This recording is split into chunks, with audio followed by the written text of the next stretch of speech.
Welcome to the home of Bo Jackson. We're at McAdory's football field tonight for the game against the between the Homewood Patriots and the McAdory Yellow Jackets. Good evening, I'm Barry Copeland, and along with Fred Morris, it's our pleasure to bring you another rebroadcast of the 8th game in the Homewood Patriot 1991 season. It ought to be a good one as we look at the captains out at the middle of the field, and very quickly for you, they are Wes Steed, number 15, the senior quarterback. Robert Davis, number 3. That's Stanley Lee, number 60, and Eric Rebels, number 64. Coming into this game, actually, Fred Morris, McAdory is the Area 9 leader. Coach moved up to an administrative position with the County Board of Education. Butch Caldwell coming in, taking over as head coach. Didn't actually get complete control until the second game, and since then, McAdory's reeled off 3 victories in a row behind the hard running of senior Cedric Walthall, true freshman Ralph Watford, and the passing of Shane Edwards. McAdory Yellow Jackets. You know, this Walthall, the freshman, Fred, must be really something. He is outstanding. He's gained over 500 yards this year, being teamed with the fullback, the senior Cedric Walthall. The combination of the senior experience there and the freshman ability of Watford. Ralph Watford, as a freshman, gaining over 500 yards. Last year they had a very good 1-2 punch with Cook and Walthall. This year it's Watford and Walthall. All right, deep for McAdory, number 5, Gabe Jackson, but it's going to come down our side to number 83, Derek Sanders. Sanders takes it in on the 5-yard line. On a reverse, the give to 21. He comes around looking for running room up the middle, but he'll be brought down just over the 30-yard line at about the 34. The tackle made by Henry Walburn for the Patriots. That's the freshman, number 21, Ralph Watford, and Coach Butch Caldwell not wasting any time. He's coming out no-huddle offense after the reverse on the kickoff. The give that time on the reverse to Ralph Watford. He's the freshman that we're talking about, the true freshman. So McAdory starts working 1st and 10 from their own 33-yard line. Here's the first snap. Again, the quarterback is Shane Edwards. And nowhere. Well, still going. That's number 9. That's Cedric Walthall, the senior tailback that we told you about. Second, third, perhaps 4th effort that time. An outstanding runner, hard runner. Last year at Robert Waltrip Stadium, we saw just how tough this Cedric Walthall could be around right in. Again, the no-huddle offense, around right in. He simply launched one of the Homewood secondary men into the sideline. He is a load to bring down. A gain of 8. 2nd and 2 now, as McAdory goes again with no huddle. The quarterback is Shane Edwards. Number 9 is Walthall. 21 in motion is Ralph Watford. Flags are flying. It appears that Walthall may have moved.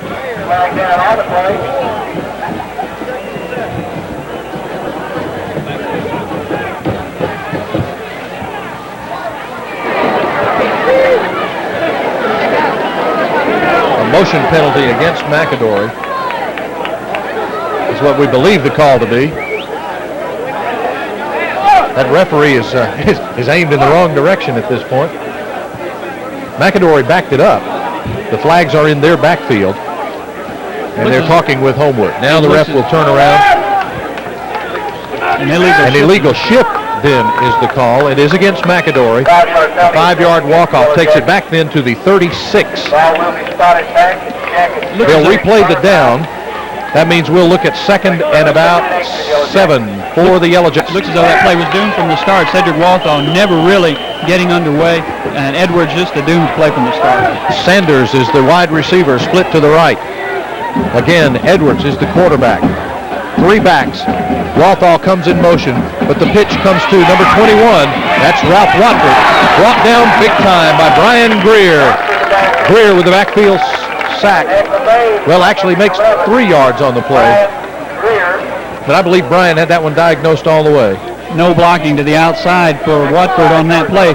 Cedric Walthall leading him, but he was picked off early in the play, and Brian Greer coming up to make a good stop on a good running back, Ralph Watford. Wes Steed warming up on the sideline. Perhaps the most animated player on the field is the defensive coach, Coach Thorson, letting his guys know what to look for as this game is in the early minutes. If you're just joining us, 10-12 remaining in the first quarter. No score from McAdory. McAdory with a 3rd down. Here's Edwards with the pitch to Watford. Watford, the freshman, looks for running room. Out across the 42, maybe the 43. It'll be close. We'll see how they spot it on the drop by Dusty Smith. Dusty brought him down. It looks as though he may have it, but we'll have to wait and see. It will be close. McAdory going with Watford, and student body left just trying to give him a crease or use some power to just push the ball across for the first down. The ball on the 42, actually just shy of the 43-yard line after the gain of about 3, bringing up 4th now and about 2 feet. First critical play of the game, 4th and about a yard. Here the give to number 9.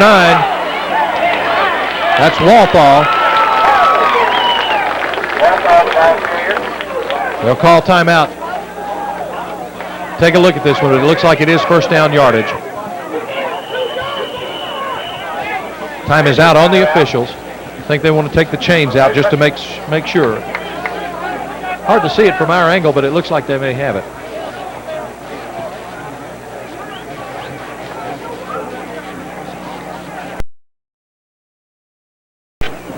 With plenty of room, as you can see. First down of this young football game. 9:03 remaining in the first quarter. And McAdory with the first down. Cedric Walthall, the senior tailback, called on for double duty as he takes it right across right tackle for the first down. So now the line of scrimmage, the McAdory 43, as they work 1st and 10. Here's Shane Edwards. He'll throw for the first time. Batted down by Lee Thompson. Lee saw it coming and knocked it away. Good play. On the incomplete pass, we'll bring up 2nd and 10. Quick replay here as you see the quarterback Edwards going right over the middle. Lee saw it coming and just batted it down. McAdory not a very good passing team. Talking to some of the coaches, they're effective when they can pass to complement the run, but they're a team that needs to establish their running game first to be effective with the pass. Here's Edwards on the fake to Walthall. He gives to the freshman Watford. But it's tough going, and Eugene Sharp, playing in a linebacker position, brings him down after what looks like maybe a gain of just about a yard, Fred Morris. So that'll bring up 3rd and 9, the first really tough possession play for McAdory. McAdory using a combination of Walthall and Watford. Watford is speed to the outside and with the blocking of Walthall. It's a case where Watford is more effective with Walthall blocking than just the opposite. Walthall has the size as senior. He's the fullback. Here's the fake to both backs. The quarterback wants to throw.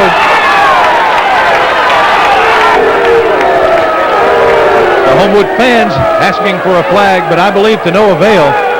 Quarterback Shane Edwards just dumped it off into the Homewood bench after the pursuit by Michael Coggin and Paul Owen. And here we see the replay where Shane Edwards throwing the ball to Coach Thorson on the sideline and no call.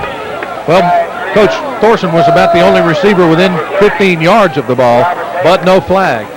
So a good spot for McAdory. And now a little bit of a call, but they get the punt away. Deep to receive it is Robert Davis. Davis takes it in just shy of the 10. Looks for running room, but no going. He'll be brought down at the 20-yard line. Almost a possibility of a late hit there, but no flag on that.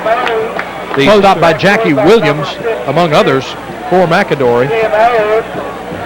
Very enthusiastic punt coverage that time by McAdory. Barry, as you said earlier, they are trained to go to the football, and go to the football they do. Unfortunately, Robert could not get by the wall. It was set up, but just too many Yellow Jackets in his way. A 44-yard punt by Andy Whaley, the sophomore kicker for McAdory. Here now the first look at the Homewood offense for the night. That Jonathan Hammaker in on the offensive line and Eric Rebels with Jason Zarger at center. This offensive line has been together all year long and it has been injury-free to this point in the season, which is very, very important when you start down the home stretch.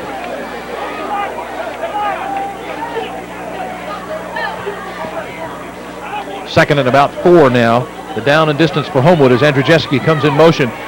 Steed will pass to Greer. Greer takes it in shy of the 25 and fights his way up the sidelines. Maybe going out of bounds just shy of the 30. Hard to see at this angle. The stop by Derek Sanders. Sanders, the senior defensive back, number 83. I believe a 5-yard gain and out of bounds just at the 30. That's good enough for a first down, and that's Homewood's first down of the night. Give Sanders credit on that play. Most of the defensive backs come up and try and take on Brian Greer one-on-one, and has been the case most times this season. Brian has left them in the dirt. That time Sanders playing it close to the vest, stopping him for just a 5-yard gain, but a first down nonetheless. Here's Davis at left tackle. Davis at least 10 yards and possibly another first down. Gabe Johnson from McAdory had the unfortunate duty of trying to meet Mr. Davis head on, but it is a second first down. Yet another first down as the Patriots move. 6:32 now remaining in the first period. The ball just over the 40-yard line and Homewood on the march. Give credit that time to Rebels, Hamaker, and Eric Moulton on the block to spring Robert Davis for a big gain. Steed getting the play in from the sidelines. Middle school head coach Dickie Wright working the offensive play calling. Dickie, an integral part of the high school staff on Friday nights in the fall as he works those plays into the quarterback. Here's Steed with the call, 1st and 10. He drops back, he wants to throw. Greer, the receiver, Greer to throw. All alone is Alexander Adamson, 10-5. Touchdown, Homewood.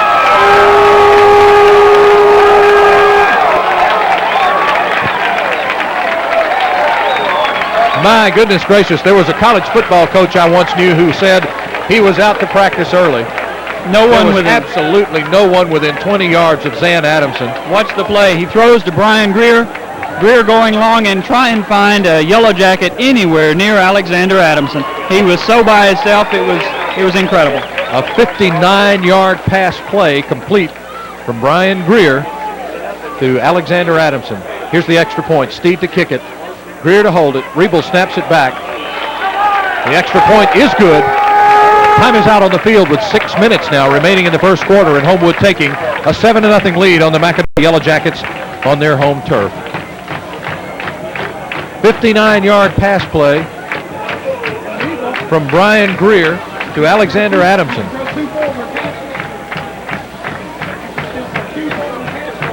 Here's the instant replay. You can watch it again. Steed throws to Greer. Greer pitches it out. I guess there were 25 yards of clear space. Some question about whether the two-forward pass play is legal, and it most certainly is. Not a flag on the play.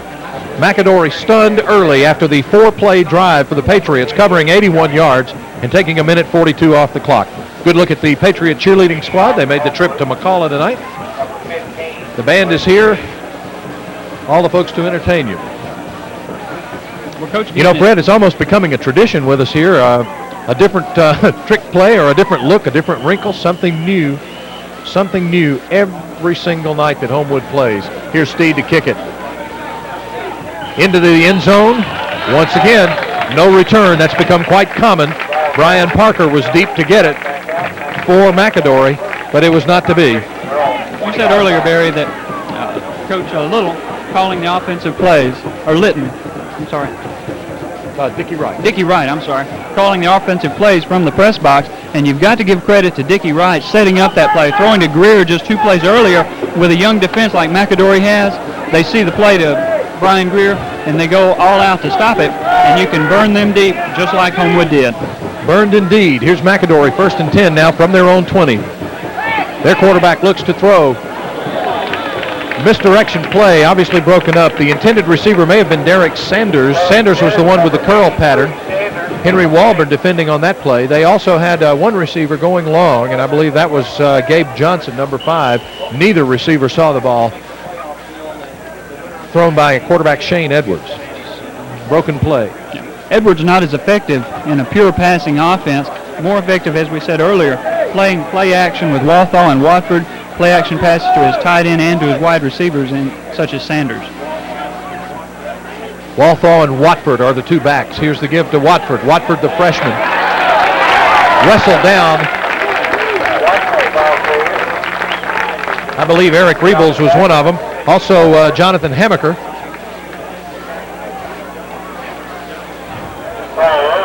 Hamaker wearing the traditional 79 again tonight. Thanks, Jonathan. We need to keep up with you that way. Just the type of situation Coach Thorson likes to be in. The ahead 2-0, the other team throwing passes, trying to get back into it. And at that point in time, he brings Eric Rebels and Lee Thompson, sometimes both, sometimes just one, even Eugene Sharp at times. Henry Walburn, you see at the top of your screen, looks as though he may be coming. The pass by Shane Edwards. Edwards looks. He has a receiver in the clear, but underthrown at the 20-yard line, intended for Eddie Stacy. Stacy was all by himself, but it was underthrown by a good yard or two. Elvin Skipper was defending. So that'll bring up 4th down and a clear punting situation. In the passing department so far on the Young Knights, still in the first quarter, Shane Edwards for McAdory is 0 for 4. The passing attack of the Yellow Jackets not working tonight. Here's Andy Whaley to punt. The sophomore kicker, almost blocked. He punts it away from Davis, who will pursue it to the sideline and then let it go. It'll go out of bounds, and we'll have good field position, Fred. Looks like maybe at around our 45, 44-yard line. McAdory comes out during that offensive series, throwing the ball, not trying to establish any type of run as they did at the first part of the game when they were using Watford and Walthaw exclusively, and having little or no success with their passing game at this point. They need to go back and establish Watford and Walthaw and try and get some of the pressure off the quarterback Edwards. There you saw several of his passes coming up short due to the pressure from Eric Rebels, Shane Davis, Michael Coggin, and the rest of the guys. And Elvin Skipper, a hard rush by Skipper that time. As you look at West Steed on the option play, pitches to Davis. Davis moves away from one man around the left side, pursued by a host of Yellow Jackets, among them Dwan Hubbard. Hubbard, a sophomore defensive back, but not before Robert Davis picks up about 7 yards, just working his way around the left side of that Homewood offensive line. Strong rush that time on the punter, but Whaley managed to get away a 37-yard punt under a heavy rush. Elvin Skipper almost got his hand on it. I mean, dove right at the last minute. All right, after the gain of 7 now, 2nd and 3 from the 49-yard line of McAdory. Andrew Jeske now the receiver on the right side. Complete, and he's down to about the 40-yard line for a Homewood first down. Gabe Johnson, the defender for McAdory. Boy, Homewood really mixing it up. Pass to the left, pass to the right, stand up, sit down, fight. They sure are. The McAdory defensive backs are playing too deep also. They're playing 12 to 15 yards deep on some of these guys. They're going to have to move it up and pick up the pace somewhat, or Michael Andrzejewski, Brian Greer, Alexander Adamson will be at this all night long, and it will be a long night for McAdory. Here's Steed on the give to Davis, taking it right up the pipe. Robert over left guard. That play good for probably 4 or 5 yards. Stopped by Cedric Walthall. Walthall, the tailback, but playing both ways on defense tonight. 6 yards on the play, brings up 2nd and 4. So call it 2nd and a long 4 after the gain of almost 6 yards that time. Homewood right where they want to be. 2nd and 4, call it maybe 4.5. McAdory not sure what's coming. Is Steve going to pass again? Will they give it to Davis? What about Eric Moulton or Alexander Adamson? They could hit them with anything. Here's the give to Davis. This time he'll go off left tackle. He crosses the plane of the 30-yard line. Probably a first down, depending on the spot. They show it just across the 30, so that's enough for a first down. I believe that's the 4th first down for Homewood, as Homewood moves pretty much at will. Hard hitting, Fred. Hard hitting going on. A lot of leather popping out there. Clock moving with 3:24 now remaining in the first period. Coach Caldwell is known for defense when he was at Livingston. Tough-nosed defensive team, and this team is no different. They go to the ball. They don't have a lot of talent at this point or experience, but they fly to the football. Steve with the pass complete to Greer and out of bounds just shy of the 20-yard line. Oh, he timed that just perfectly. Pursued heavily, rolled out to the right, planted, and had Greer right on the sidelines for a little down and out pattern. As you look at Mike Thorson and Rip Harmon on the sidelines there. A gain of about 8 on the completion to Greer. That'll bring up 2nd and about 2. They're going to have to rewrite the passing statistics after this one. Homewood takes to the air against McAdory early in the game. They give to Moulton. Moulton off left tackle.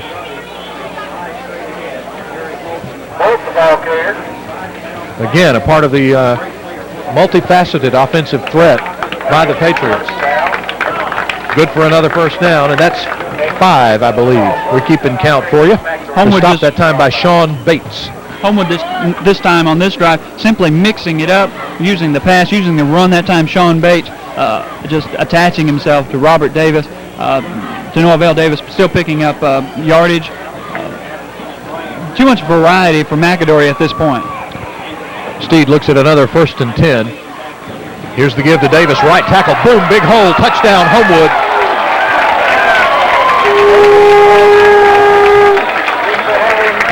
A 19-yard scamper off right tackle for Robert Davis. His first of the night. Absolutely untouched, Fred. Magnificent blocking in the middle to open that hole. Giving credit, Jonathan Hammaker that time taking his man out. Jason Zarger, Eric Riebel, Steve Carpenter just moving people out of the way. And as you said, untouched from 19 yards out. Absolutely. Drive the pickup truck through that one, my friend. It was a big, big hole. Here now the try for the extra point. Again, Steed will kick it. Greer holds it. Riebel snaps it back. The kick is up. And the kick is good. Time is out on the field at McAdory football field with 2:37 remaining in the first quarter. It's Homewood 14 and McAdory nothing. No, this is not a pyramid sales technique. Watch the blocking on the interior line. You see Steve Carpenter turn his man out. Jonathan Hammaker move his man way in from the beginning of this year. He has continued just to get better. We're in the 8th game of the season, and he is just knocking people out of the way, playing like a seasoned veteran. And there you see Danny He is Calley not filling out his crisp card list, folks. That's Danny Calley's keeping the stats for us, and that's how we know from week to week who has how many yards, what the percentages are, what the down and distance is. And there are times when he cannot write fast enough to keep up with the statistics that this Homewood offense is putting Such on is the case tonight. Here's Steed to kick it off. Johnson is deep for McAdory. I don't believe he'll chance at it. He may take it in. Yes, he takes it in. He'll move to his left. Good pursuit. He gets it out across the 20, though, as a good return by Gabe Johnson.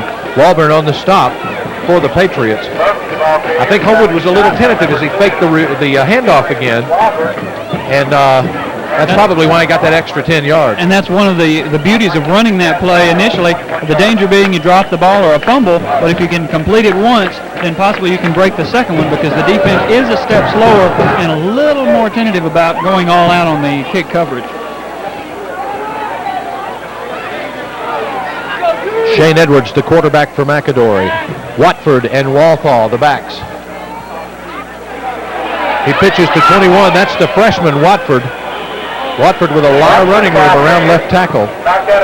Finally stopped by Brian Greer over on the far side. That time Brian Greer saved a touchdown for the Patriots. Homewood with 7 men near the line of scrimmage, within 5 yards of the line of scrimmage. Watford popped through an opening, and Brian Greer the only thing between Watford and a touchdown.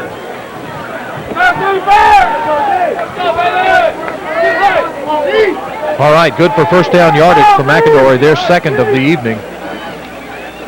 So we'll see if Edwards can get something cooking for the Yellow Jackets as they bring Stacy in motion to the right. Give is straight up the pipe to Walthall.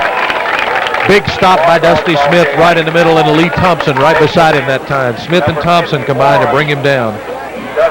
Not much of a chance for Walthall that time. No hole in the center of the line, so he tried to break it outside. Cedric just doesn't have the speed to break it outside against this quick Homewood defense. That time Dusty Smith, Lee Thompson, Eric Riebel's in to make the stop.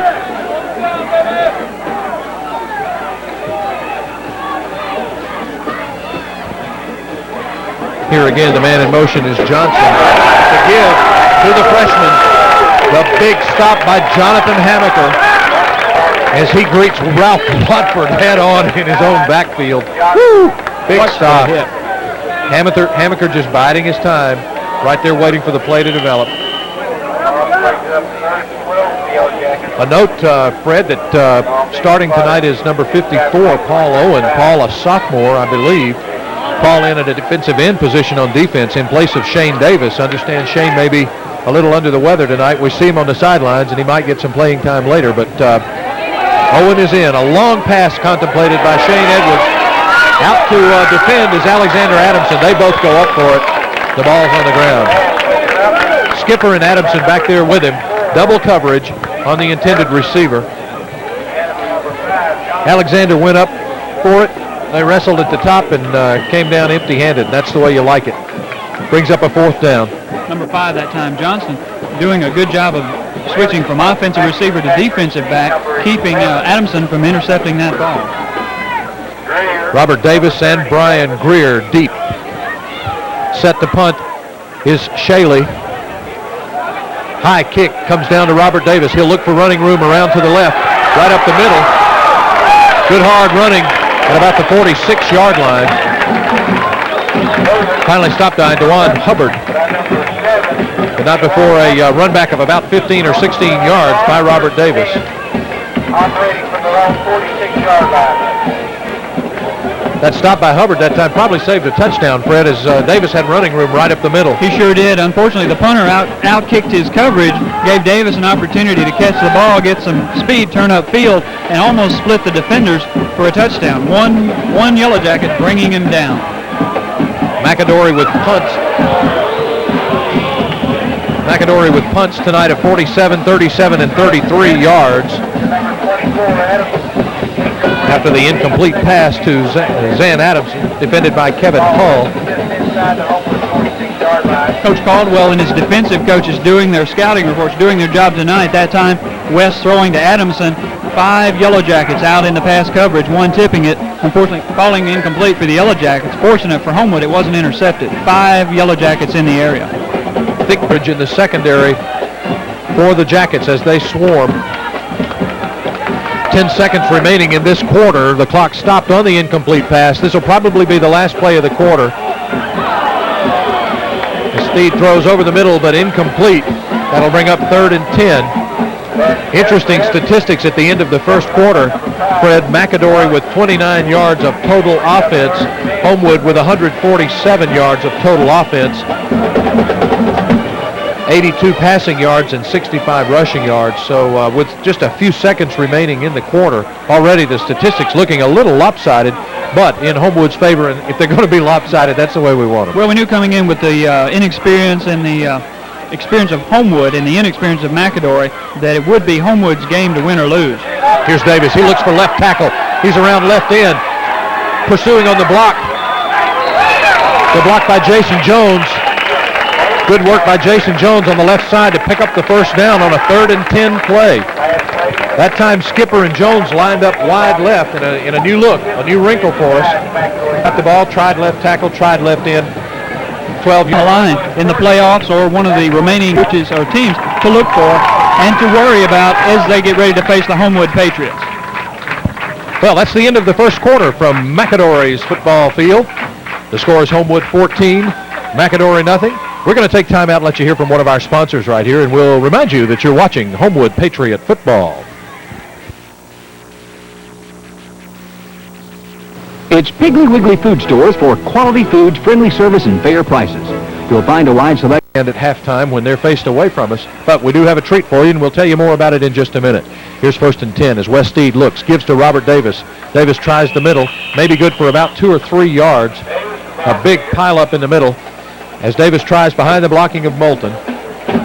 The stop by number 82, Sean Bates for McAdory. Into the game for Homewood now, playing Kip Cowan, number 66, and also number 76, John Whidden. Whidden, the sophomore. And Cowan, the sophomore. Robert Davis, 62 yards on the night, 7 carries. That should put him near the 1,400-yard mark for the year. Very close. Came into the game with 13:07. Here's the give to Moulton that time. Eric fighting his way, slugging his way up inside the 40 to about the 38-yard line. The ball carrier.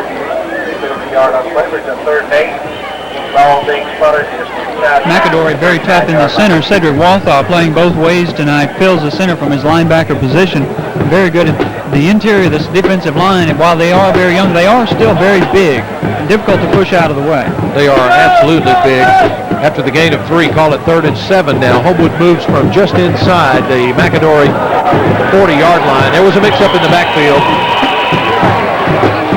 And I'm afraid our quarterback took it on the chin that time as he turned around and ran head-on into Brad Bradley, the junior defensive end for McAdory, who had penetrated the line, and in the mix-up on the handoff, Bradley worked his worst on West Steed.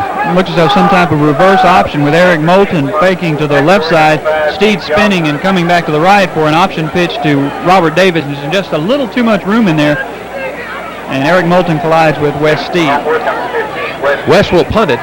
Glad to note that Shane Davis is back in the game, and we hope that indicates that if he is sick, he's not too awfully sick tonight because he's going to get some playing time. Here's the kick by Steve. Deep is Gabe Johnson for McAdory. But he lets it go. The punt goes into the end zone. They'll bring it out to the 20 and start from there as the clock is stopped with 9:52 remaining in this football game, in this half. Good shot of Julie Hembry, one of our Homewood cheerleaders, and we're going to give you the names of all the cheerleaders after a little while. And a nice change of tonight. Balmy temperatures for this time in October. Last week and the week before, cheerleaders in sweaters and people in coats. Tonight, mid-70s to low 70s during and throughout the game. It's incredible, but the temperature is probably in the mid-70s right now, maybe even close to 80. Here's McAdory. They look at 2nd and 10. Oh, the pass is incomplete. Incomplete to number 83, Derek Sanders, the senior wide receiver, with Walburn defending on the play. McAdory attempting a wide-out screen of sorts. Number 77 for McAdory. That's Shane Jones coming out to block on the screen pass. Unfortunately, you've got to catch it first before you can run with it. Into and out of the hands of the intended receiver. 2nd now and about 10. 9:47 remaining as McAdory struggles to get something going. Here's Watford, the freshman tailback, 3 or 4 yards. We'll have to see what the call is. Thrown by the the head linesman. Is that the person on the far side of the field? Field judge. Flag thrown by the field judge. Jonathan Hammaker with the stop that time. Patriots coming back this way. They're going to get big yardage.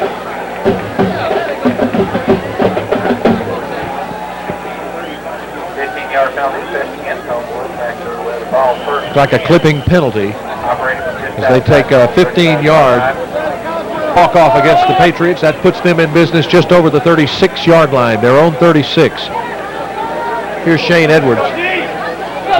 Edwards sends a man in motion, but the pitch back is to Watford. Watford, the freshman, around the right end. Hard hit out at the 40. Got about a 5-yard gain before Elvin Skipper brings him down just across the 40-yard line. McAdory attempting to go back to what they started the game with, actually, Watford and Walthaw. Walthaw blocking for Watford around the end, using his speed. The speed he's used to gain 571 yards so far this season for McAdory. Outstanding speed so far, being fairly effective. 2nd and about 6 now. Homewood wants to contain on this one. Watford again with the pitch. He again tries right in. Over the 45, maybe to the 46-yard line. And the freshman tailback, Watford, with a lot of duty. He's going to be a good one. Looks as though we have an injured Patriot on the play. There's a Homewood player injured on the McAdory side. Looks like Dusty Smith, perhaps, on the sideline. We'll have to see. Certainly hope that's not a serious injury, but it is Dusty Smith, and he's down on the far sidelines away from us.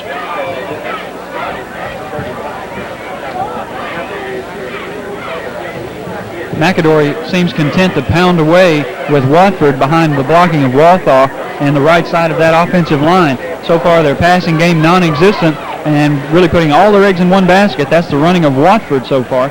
And they are very close to a first down. Looks like 3rd and half a yard, possibly 3rd and 1.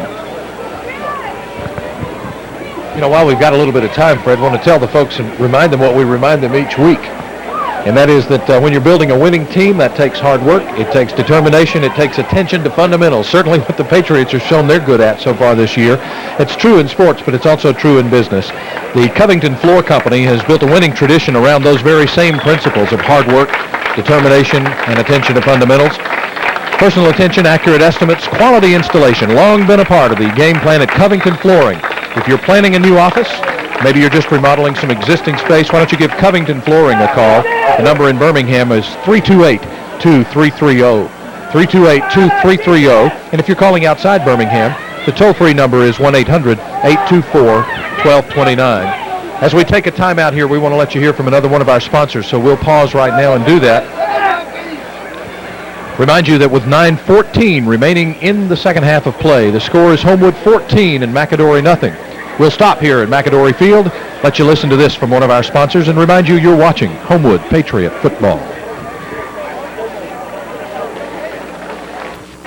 McAdory Field. We certainly hope that Dusty Smith is all right, but it looks like it's awful tender on that left knee. The give is straight ahead. Was stopped by Lee Thompson. Looks like it's good for a first down as the ball's still just shy of the 50-yard line. An update on Dusty Smith, Barry. It looks as though it may be an ankle injury sustained in the previous play where Ralph Watford was sweeping around right in. Dusty getting caught up in some of the blocking patterns, someone stepping on an ankle or something happening. And right now they're working on him on the sidelines. The trainer's there looking at it, and Dusty's looking at it right now. We hope it will be all right. Dusty is our defensive captain. We hate to see him out of the game and hope you're all right, buddy. Here's first down for McAdory on the pitch back. It'll be a halfback pass. Watford, that's complete and out of bounds inside the 40-yard line to their number 87, and that's Jackie Williams, the junior tight end. The first look we've seen to Williams, the tight end tonight, and the pass by Watford, the freshman tailback. Watford really will not be mistaken for a quarterback that time. Jackie Williams going down the sidelines, really no one near him. A break for Homewood actually in that Jackie Williams was able to catch the ball, but he fell out of bounds. No one near him and simply lost his place on the field and stepped out of bounds. Eric Moulton in on defense for some reason. But with that, the fifth first down for McAdory. They send Walthall in motion, but the give is on the misdirection play to Gabe Johnson. Johnson takes it across the right tackle and out to about the 35, maybe the 34-yard line, stopped by Eugene Sharp. The gain of 5 takes it down to the 34. Second and 5 now as McAdory moving. 8:20, the clock also moving in the first half. McAdory's come up with a scheme that seems to be working for them, moving down the field against the Patriot defense, minus Dusty Smith with some misdirection play, a little trickery with the pass from Watford, and tough running from Watford with blocking from Walthall. Rebels now calling the defensive signals. Here's Edwards to pass. Complete. Didn't get the number, but complete over on the far sidelines inside the 30 to about the 25. Skipper defending for Homewood, but it looked like it might have been Eddie Stacy, the junior wide receiver. Number 1, Stacy going downfield about 7 yards, simply pulling up on a curl pattern, and Edwards hitting him right on the numbers. So they're actually using a variety offense of their own, and right now successful against Homewood. Little down and outs. McAdory works their right side, the left side of our defense. They work it again. The fake on the reverse. They give to Watford. Watford for another chunk of yardage around the right end. As McAdory moves, the first time a team this season has really moved at some pace on Homewood, with the possible exception of Irwin. That's right, Irwin, and last week Oxford having some success with their offense with the passing. McAdory right now taking a page from the playbook and keeping the Homewood defense on their heels. Homewood not being allowed to simply take 6 and 7 and 8 men and rush the passer or rush the ball carrier. McAdory keeping them back by the threat of the reverse or the toss sweep. Watford again, right end is the call. Big hit that time defensively. Hard to see who it was. I see Hammaker getting up. Possibly Elvin Skipper. Rebels. All of them probably in on it. We really have difficulty seeing it at this angle, but that was a critical second down, and now bringing up a critical third down play. Third and maybe a yard or less. Actually third and about a foot. Paul Owen in on that previous play now. Paul Owen getting some playing time tonight and performing very well, but a big play at this point in the game for McAdory. All right, the first test for the defense in this game, the first real test. Third and about a foot. Here's the give to Walthall, the big fullback, and he's got the first down and a good bit more. That's what the big fullback will do for you. Early in the game, Walthall trying to bounce outside without the speed to do it. That time, a yard to go. Walthall simply puts his head down behind a big but young offensive line, barrels ahead for 4 yards and a first down for McAdory. The gain of 4. The line of scrimmage now the 12. Their first down is at the 2. 6:40 now, the clock moving. 6:40 remaining in the half. Here's the pitch. Watford with the ball. He tries right in. Lots of heavy hitting at the angle out there. Brian Greer on the primary stop. Stop made by number 48. But a gain of 4. And the ball now on the 8-yard 4 line. yards on the play. It won't be something you'll notice, and you won't be anything we'll have a replay of, but on that play, a major league collision that time between Lee Thompson and Cedric Walthaw on the corner. Thompson and Walthaw battling to a stalemate, and Watford picking up about 4 or 5 yards. McAdory has realized they can't go up the middle on this Homewood defense. They're trying the ends and testing them. Here's the pitch back again to Watford. Lee Thompson grabbed his feet as he came around, tried to make the turn. He'll be down for little gain, if any. Maybe a gain of 3. The ball now at the 5-yard line, and here another critical third down play with third and about 2 for the Patriots. Also, Elvin Skipper coming up from the secondary position to support on the run. There you see Dustin Smith, the signal caller for the Homewood defense, his foot up, ice on the foot, and now Dusty taking a break on the bench. It looks as though his evening may be over. Third and 3. Big play for the Patriot defense. Backed up against their own goal. The ball on the 5-yard line. Here's Shane Edwards. Walthaw in motion. The give across left tackle. Watford, the ball carrier. Carries the ball down to... Looks like a gain of 4, a first down inside the 2. The ball now on the Homewood 1. McAdory with the first and goal inside the Homewood 1-yard line. The Homewood fans want defense. They've done it the old-fashioned way, Barry. They have simply just tightened the chin strap, put Watford behind Walthaw, and marched it down the field. A couple of passes earlier, about the 30, but they have just simply run the ball against the Patriot defense. Here's McAdory, first and goal from the Homewood 1. Misdirection in the backfield. I don't believe he got it. Pile up at the center. Greer, Rebels, and others right there in the middle of the defensive front. Look for more of the same. Cedric Walthaw that time stood up and did not have the body lean to be able to drive across the end zone. You watch for the same play again. You've got to go to your money man, and that's Cedric Walthaw. That's the Walthaw, big fullback. Walthaw, the fullback. This is a goal line defense that we haven't seen so far this year. Homewood bunched in tight. Here's the call. The give to Watford, and Watford gets it across. The other play that McAdory used to move down the field, Walthaw in motion to block for Watford, and they run it again for 6 points.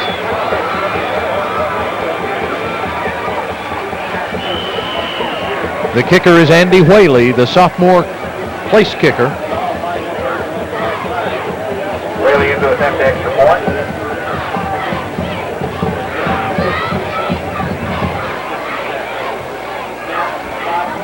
Kick is down. The kick is no good. Could be a critical missed extra point. Elvin Skipper defending. Jonathan Hamaker punching through that line, getting a hand on the ball. So 4:10 now remaining in the half, and Homewood holding a 14-6 lead. Fred, I'll tell you something. The McAdory drive was outstanding. 15 plays, 80 yards, 5 minutes and 42 seconds off the clock. Big time ball control by the McAdory Yellow Jackets. Well, they did what they came out at the beginning of the game doing, running Walthaw up the middle, running Watford around the end, and this time they were able to mix in a couple of passes, a couple of key passes, not long ones, but the short hitch pattern, just a curl pattern here, an out pattern there, and moved it down the field against a Homewood defense that after the first 4 or 5 plays, they weren't sure what was coming, but they knew it was either going to be the pitch to Watford, Walthaw up the middle. They weren't as concerned about the pass, but they were just as effective. Davis, the deep back. Up backs are Brian Greer and Elvin Skipper. Is that Elvin on this side?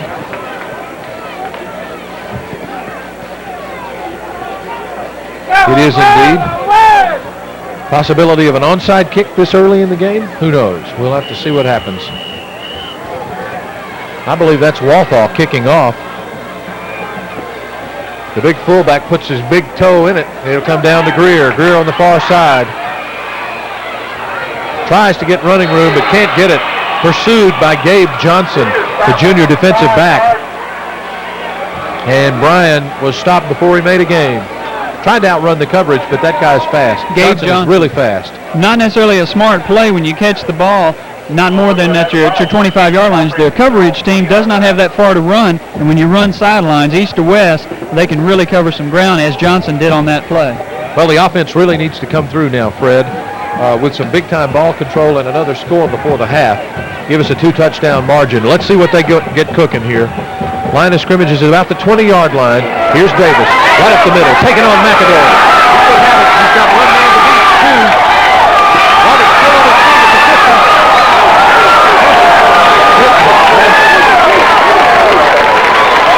Hopefully we may have that one on a replay.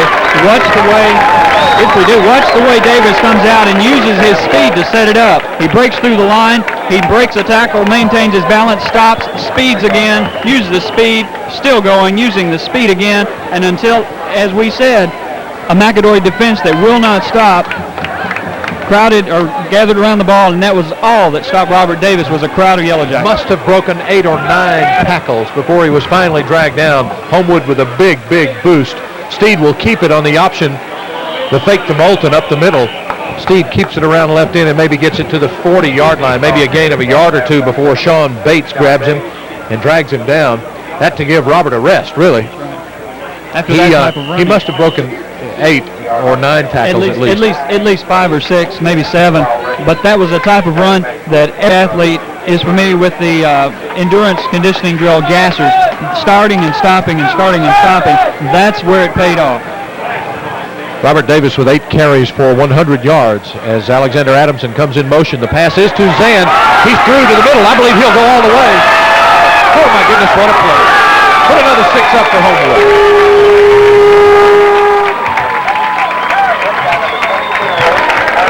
A 41-yard touchdown pass from Alexander Adamson, from West Steed to Alexander Adamson. Here it is, the quick look as Adamson moves out of the backfield.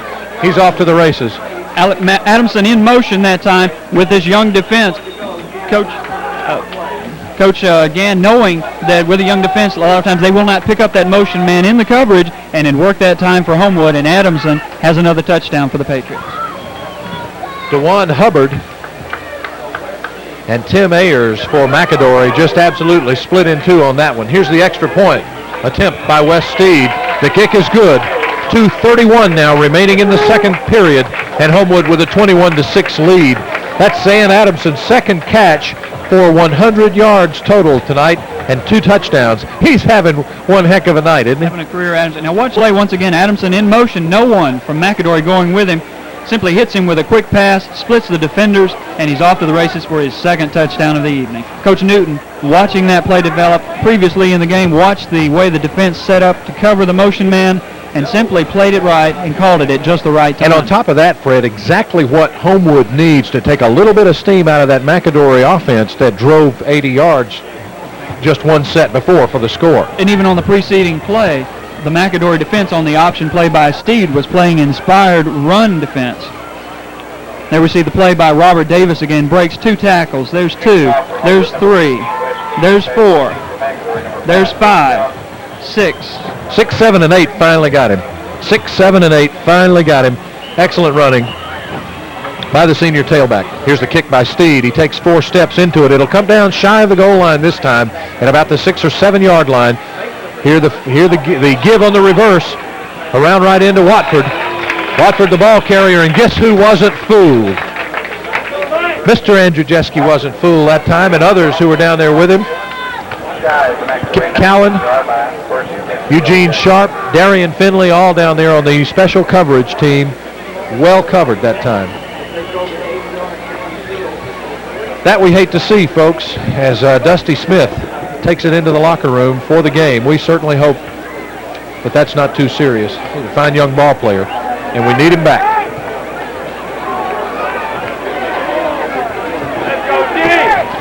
Edwards now will try to stir up his team a little bit. They go to the pass again. Is that Gabe Johnson out on the far side? That's Lincoln, number 83, Sanders. No, it was Derek Sanders. We've got another Homewood player down.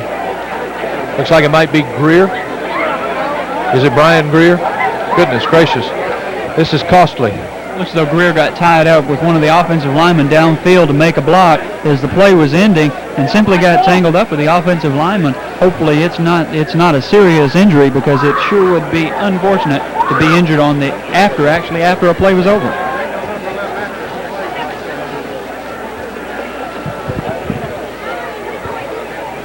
I'll tell you what, we've got time out on the field, Fred. Let's stop for a moment and let the fans hear from one of our sponsors. 1:51 remaining in the first half. Homewood up by 21-6 over McAdory. You're watching Homewood Patriot football.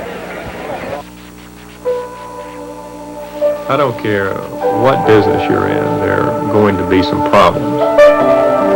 I believe in facing problems head on and solving them. Believe me, I know about problems, but I also know about solutions. Here's to Wes Dempsey, AmSouth banker, who believes quality banking means responding to problems fast and with the right attitude. At AmSouth, you'll see it. Then you'll believe it. Well, the shot we'd like to show you is Brian Greer jogging off. Man, that feels good. That feels good. Take a breather, Mr. Greer. We'll see you back in just a little bit. Andrew Jeske is in now at the safety position with Brian out. Let's see if we can set down a distance for you. Second and about 4. McAdory moves from its 20-yard line. Long pass by Shane Edwards. Van Adamson tried for it, but that thing was 5 yards overthrown by Eddie Stacy, the intended receiver. There was no way that one was going to work, so that'll bring up 3rd and 4 now. Again, the line of scrimmage is the 25-yard line following the incomplete pass, and the clock stopped on the incomplete pass with 1:32 remaining in the half. Well, if McAdory puts it up again on this play and it is incomplete, look for Homewood to try and set up the punt return or try and get their 2-minute hurry-up offense in the game, try and get some points out of this before halftime. It's an excellent opportunity for Homewood to continue to work that hurry-up offense. Shane Edwards wants to pass, pressured right over the middle, flags thrown. Was it an interception? Incomplete, but there is a flag, as you can see there. It was just about intercepted by Eugene Sharp. But the field judge threw the flag, and we'll see what his call might be. Calls go the other way, but it is against us. Number 55, David Barnes, the center for McAdory, making the call. Some type of face mask penalty as well, holding penalty, as you see there, is what the call will be. See if we can catch it again. Hard to see. I'm not sure exactly where it occurred. But there's the walk-off.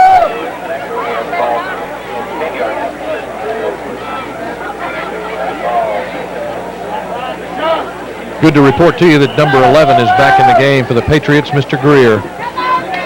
We saw him go back in, and we're delighted to report that to you.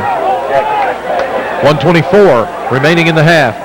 Homewood's defense trying to stiffen here. They'd love for McAdory to have to punt it. Edwards pressured at the last second. He fires and complete to Watford. Watford thrown down by Shane Davis and goes out of bounds to stop the clock. Or was it incomplete? No, it was incomplete. Oh, good. 2nd and 10. That time Edwards allowing the screen play to develop too long, and Homewood getting into the pass patterns with his defensive lineman Coggin and the rest of the guys getting into the pattern, and Edwards just waiting too long to set it up. We'll take one more play, Fred, and then we'll stop for just a second to change our tapes. See if McAdory can do anything on this play. It is 2nd and 10. Edwards will pass, obviously. Incomplete.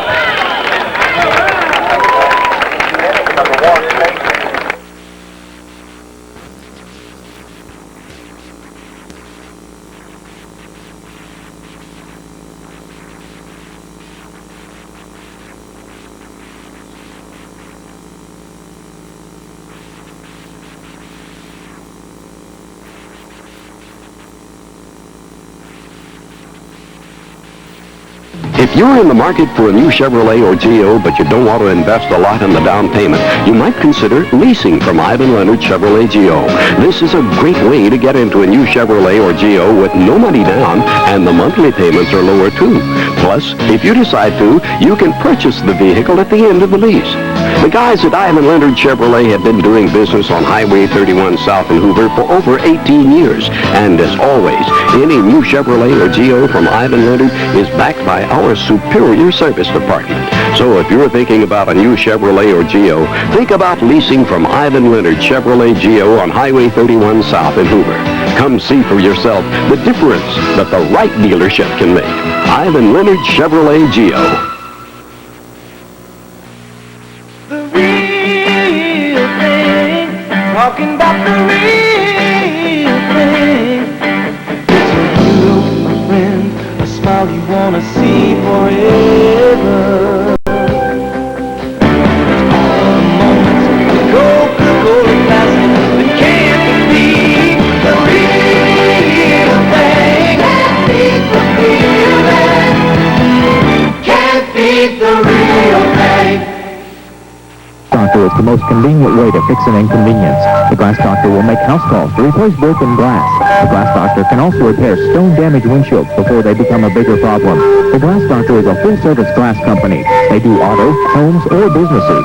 The Glass Doctor can save you time and money whenever your glass is broken. Simply call the Glass Doctor, tell them the location, and the job is done. The Glass Doctor serves the entire Metro Birmingham area. Check your yellow pages for the number nearest you. The Glass Doctor will fix your pain.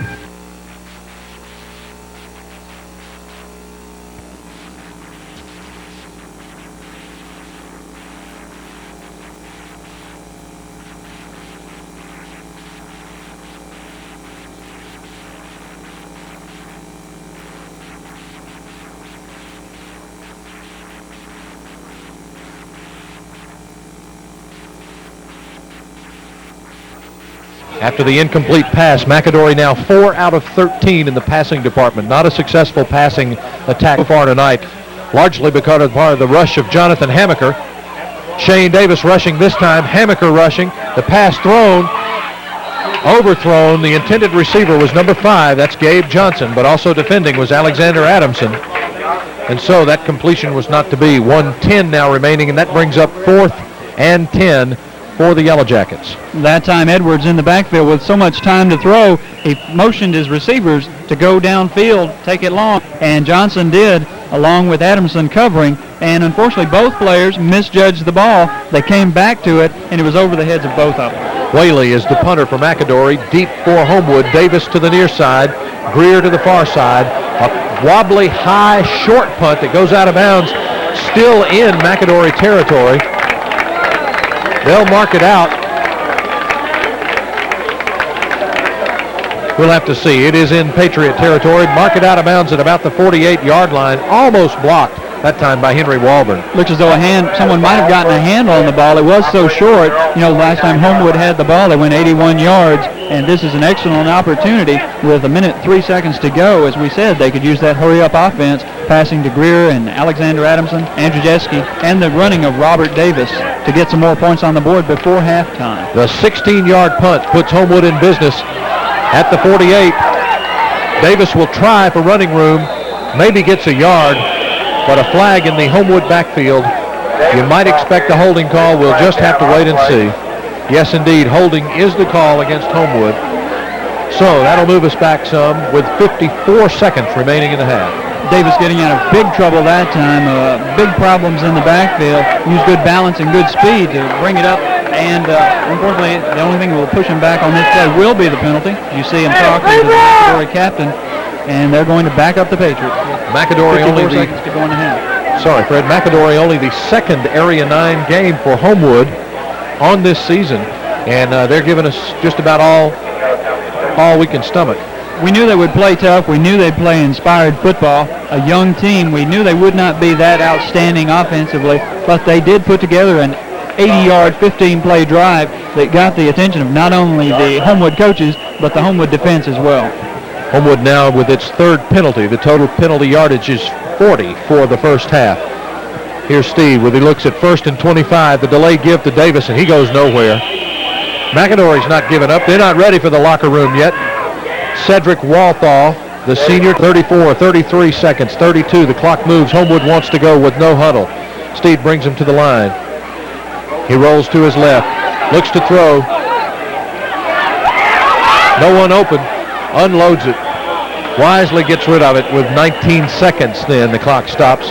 We'll have time for maybe 2 more plays. You know, Bears, we were talking about this McAdory team and Homewood being effective offensively. You take out 2 what you would call possibly trick plays, the wide out pass to Alexander Adamson, and then the motion play where McAdory did not adjust, and it's a 7-6 ball game. McAdory has shown strong determination to get with the Homewood Patriots, and I don't think they're impressed at all by the #1 ranking. No, they're playing inspired football, and what they lack in experience and know-how, they're making up in sheer determination. Hard hitting as Davis takes it right up over right tackle for a gain of about 3 or 4. 12 seconds, the clock stops. McAdory looking for the timeout now as that brings up 4th and a mile. McAdory might be expected to put the return on. They stopped that time by Cedric Walthall. Or possibly put on the rush, but with 12 seconds to go, if they go all out to possibly try and block it, even if they rush the kicker, it's 4th, and I'm not sure if that's an automatic first down, but in this situation with 12 seconds to go, you can go all out for the punt block. Even if you rough the kicker, with 12 seconds to go, you're probably not damaged. Well, you might expect him to do that. Coach Thorson talking to Paul Owen, who's getting a lot of playing time tonight on defense. Try to set the scene for you. Homewood facing now 4th and about 23. An obvious punting situation. McAdory calling the timeout with only 12 seconds remaining in the half. Make sure they set their plan of attack. Costly injury earlier in the half to Dusty Smith, who has left the game on crutches. Thought we had one to Brian Greer, but Brian was out for a play and right back in.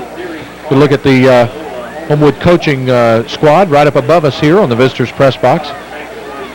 One of the more intense group of coaches you'll see in quite a while. Let me tell you something. They work hard up there as long as the peanuts last. Good guys. Ron Gilchrist, Russ Martin. They'll have a lot of information to share with the squad on the field at the halftime. Here's Steed with the punt. A big rush by the Yellow Jackets. Gabe Johnson wants a fair catch. He calls for it and takes it in at his own 25 with 5 seconds left. That'll give McAdory time to get one play off, and that's enough. That's right.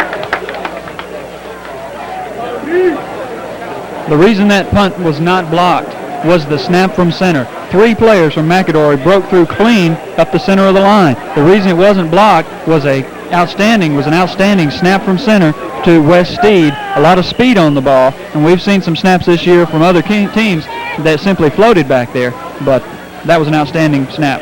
Homewood playing deep. Shane Edwards wants to throw. He gives it all he's got. Goodness gracious, what an arm. Well, defended by 3 or 4 Homewood folks who are down there. You may have heard the horn in the background. That's the end of the half with the score Homewood 21 and McAdory 6. We'll be coming back after this message from one of our sponsors with an interview with Pat Morrow, the Homewood band director. Pat's going to tell us all about the upcoming South Central Marching Classic, which is Homewood's invitational marching classic for marching bands from literally all over the state and the Southeast. Pat will give you that information right after this from one of our sponsors, and we'll remind you that you've been watching Homewood Patriot football. This is the place where winners and losers are made. What does it take to be a winner? According to one well-known football coach, it begins with a great game plan, followed by excellent practice habits, and then the players must accept the game plan. In order to become a winner in life, we must accept God's game plan. We do that by accepting Jesus Christ as our Savior and Lord. I'm Gary Fenton, pastor of Dawson Memorial Baptist Church, inviting you to become a winner in life. Union State Bank, established in 1903, is proud to be a part of the Homewood community. We invite you to visit our office, conveniently located at 3026 Independence Drive, next to Piggly Wiggly in Homewood. Union State Bank is a full-service bank dedicated to providing friendly, quality banking services to our customers. A drive-through automated teller machine is available 24 hours a day at our Homewood office for your convenience. Union State also offers service charge-free checking to all high school and college students. Union State Bank, the bank you can make friends with. Hello, I'm Pat Morrow, band director at Homewood High School. I'd like to take this opportunity to invite each of you to attend the 16th Annual South Central Marching Classic, which will be held on Saturday, November the 2nd in Homewood's Waldrop Stadium. We are hosting 23 to 25 marching bands from throughout the Southeast, and as you can see on the table next to me, some of the trophies that will be presented. These were from 1989, but we have all new trophies ready to go for our bands coming in. Bands will be here from Georgia, Alabama, Tennessee, Mississippi, as well as Florida. The day-long event will start around 1 p.m. Bands will compete for top honors. The best-in-class bands will be receiving special trophies for them, as well as each of the auxiliaries. We name for superior ratings. Each band will receive a trophy, as well as we name the best in class for the drum majors, color guard, percussion, and dance team, as well as our bands. The day-long event will go until approximately 9 p.m. when you will see the Troy State University Sound of the South. They will be an exhibition. This will be followed by our trophy presentation, and you'll get a chance to watch all of the kids in their excitement as they find out who won best in class in each classification. The admission for the event is only $4 per person, $3 for our senior citizens, and our preschoolers 6 and under will be admitted for free. There's no charge for parking. It's a great way to spend the day, and we hope that you will come out and be a part of the South Central Marching Classic. All of the proceeds for the day-long event will go to the Homewood Patriot Band and help support the different activities that we're involved in from year to year. We hope you'll be with us. We'll be looking for you on Saturday, November the 2nd, Homewood's Waldrop Stadium. See you then. When you think insurance, think Buddy Wade. Auto, home, business, life, or health, no matter what your insurance needs may be, Buddy Wade is your local State Farm agent with the insurance experience you want. From his office at the corner of Palisades Boulevard and Columbiana Road, Buddy has served Homewood and surrounding areas for over 15 years. When you think insurance, think experience. Think Buddy Wade. Times for 32.5-yard average. Neither team has fumbled. As far as penalties goes, Homewood has 3 penalties for 40 yards. McAdory 1 penalty for 5 yards. The scoring went this way with 7:42 remaining in the first period. Zan Adamson caught a 59-yard touchdown pass from Brian Greer. The point-after attempt by Steed was good. We'll give you the rest of the scoring summary in just a moment, but here is McAdory set to kick it off, Cedric Walthall, as we get the second half underway, and it doesn't get started well until we have a penalty flag on the play, and it's probably going to be an offside call. To resume that scoring summary, the second score was also Homewood's with 2:37 remaining in the first quarter. Robert Davis scored with a 19-yard touchdown run. The point-after attempt was also good. And then in the second quarter with 2:31 remaining, Adamson took in a 41-yard touchdown pass from Steed, and the point after good, that Homewood's 21 points. Now, significantly, McAdory also has 6 points, those coming after an 80-yard drive that consumed about 4.5 minutes, as I recall. A drive in which the McAdory offense literally couldn't be stopped. So, Fred, it remains to be seen what was said during the locker room at the halftime, but this is by no means over, even with the score 21-6. Not at all, not at all. Homewood, a fight on their hands. Of course, they have the better of it, statistically speaking, as many people thought they would, but McAdory keeping it close, 21-6 so far, and as you said, getting the attention of Coach Thorson, Coach Gann, and the offensive unit for Homewood with an impressive 15-play, 80-yard drive. Homewood taking the better of it on the scoreboard right now, 21-6, but that could change, all depending on the adjustments made at halftime. All right. Was it Greer who took it in? Brian Greer took it in on the far sidelines and brings it back to about the 44-yard line, finally stopped by Franco Crenshaw. The reason we were a little bit distracted is we were looking on the sidelines and see Dusty Smith back. Fred, I understand from the locker room at halftime, Dusty does not have a sprain, but rather a deep bruise to the instep. He simply was stepped on by someone else and has sustained a deep bruise to his ankle. That's right. That's right. And they're going to keep him on crutches, as you see there. And tomorrow they will give him a complete X-ray of that ankle and the foot, and just see how the damage is. As you see, a penalty being marched off against the Patriots, clipping penalty on Brian Greer's run back of the kickoff. Well, it's good news as far as we're concerned about Dusty. Perhaps that they'll, of course, evaluate that bruise tomorrow, take a good hard look at that leg. but we hope it's nothing more serious than that. I know it's going to be painful for him. Well, after the clipping penalty, here's Homewood with a 1st and 10. We'll try and set it up for you. The give is to Eric Moulton, and that's the way they started the football game. The give to Moulton right up the middle. Cedric Walthaw that time in to make a stop from the middle linebacker position along with Tim Ayers. McAdory continuing to play tough defense, and Homewood continuing to open up as they did, as you said, in the first half with Eric Moulton up the middle. We can look for the same type of variety in this offense with Homewood using the play action, the running of Davis and Moulton. After the gain of 2, the line of scrimmage now the 23-yard line. Nullifying that good return on the kickoff by Greer. Steed with the keeper around right in. West hit and hit hard at the 32, but I believe he's got first down yardage and some more after he stopped by Gabe Johnson. That the sweep on the option by West Steed, so effective against Fairfield. Really another wrinkle in the Homewood offense. So same type play we saw last week where Eric Steed actually was the leading ball carrier against Oxford on the option play. Fake to Moulton up the middle. Steed pitches to Davis or keeps it, as he did there to pick up a first down for Homewood. Excellent block by Stanley Lee as he turned his man inward and opened up that corner for West Steed. Homewood now with a first down. The line of scrimmage about the 33-yard line. Here's the pitch back to Davis. Looks for running room in his own backfield. Hit hard right at the line of scrimmage. Sean Bates, one of those with a hand on Robert. Call it again, the 33, the 32, maybe a loss of 1 on the play. And Bates coming in to disrupt the play from the beginning, taking on Eric Moulton, the lead blocker, and stuffing the play before it ever got to the line of scrimmage. The pursuit caught up. Robert Davis really nowhere to go on that one, bringing up a 7 and about 11 now. Davis and others, I know, frustrated by that swarming McAdory defense that, again, has its mind on the football. Here comes Andrew Jeske in motion to the near side. Steed takes, gives, fakes. The pass is out to Greer. Greer on the right side. Looks for running room on the sidelines.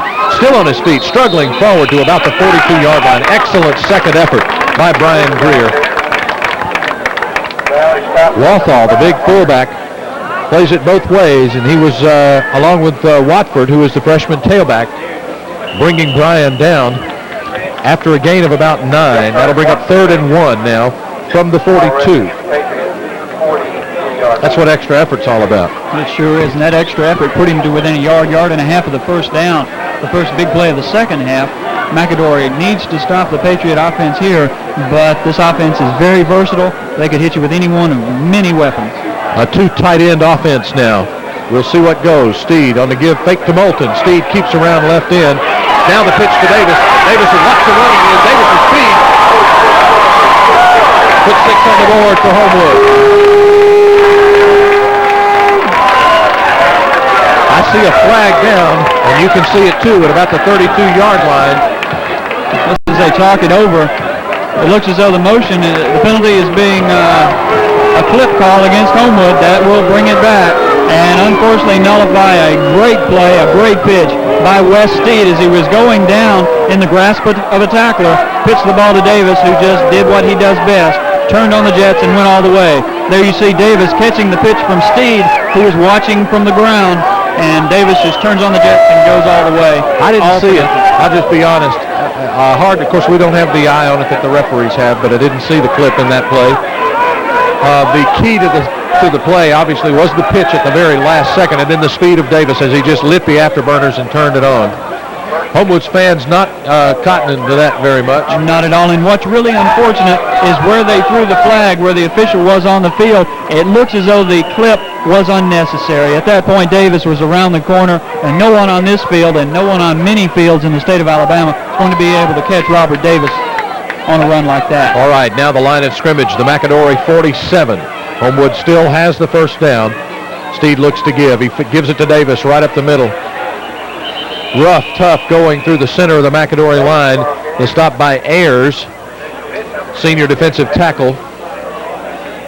Man alive, that's hard hitting out there. I don't know if we're closer to the field tonight than we have been in previous nights, but you can really hear it. You can hear the leather popping. That time Tim Ayers and Cedric Walthaw meeting Robert Davis and Eric Moulton blocking. You can hear the pads popping here in the press box. I'm not sure, as you said, if we're closer to the field, but those guys are really hitting. After the gain of 3, 2nd and 7, the pitch back to Davis, but that one was deep in the backfield. And now a flag, apparently for a late hit. and the Homewood fans like that call.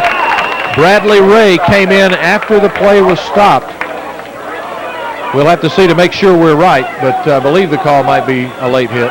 They're going to call a late hit on McAdory on this play. Really unfortunate. A good penalty for Homewood, but really unfortunate for McAdory because at that point, Robert Davis wasn't really on the ground. He was really stacked on top of a couple of McAdory players, and they weren't sure whether he was down or not, and it wasn't a quick whistle. They were actually hitting him as the whistle was sounding. They were in the motion, so it was really, really a borderline call. Nothing vicious intended in the hit either. These guys just really fly to the ball. 1st and 10, Homewood. Davis wants it around left tackle. Pulled down after about 3 or 4 yards. Hit hard again by Bradley Ray.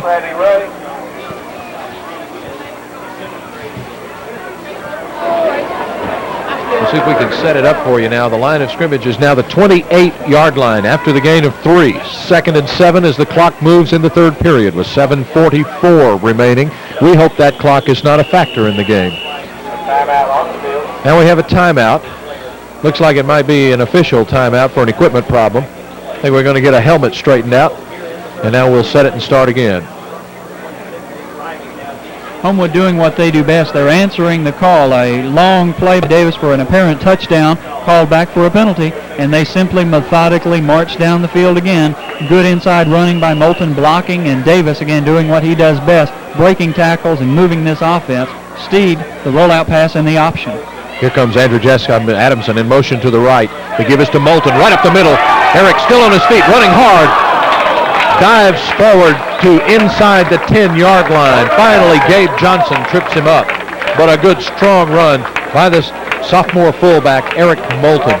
Again, the success of the option on the outside by Wes Steed and Davis sets up that play on the inside to Eric Moulton. Moulton coming, as you see here, watch him break off the tackle. Stanley Lee and Steve Carpenter doing their job, and the only man between Eric Moulton and the goal line was Alexander Adamson. All right, after the gain of 18, now the ball is at the 10. We'll have to see if they can get a first down inside the goal.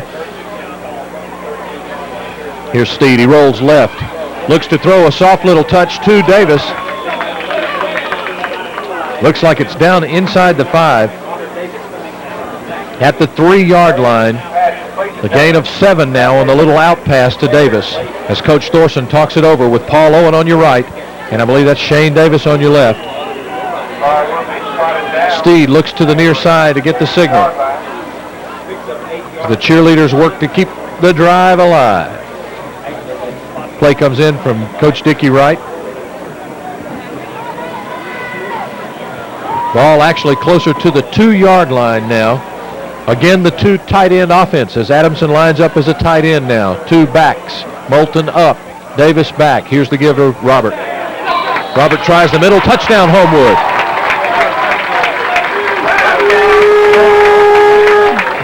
Watch Davis on the replay when we have it up. Watch Davis run behind the blocking of right guard Steve Carpenter and Stanley Lee. Jason Zarger driving their men off the line of scrimmage. Davis in for another touchdown for Homewood.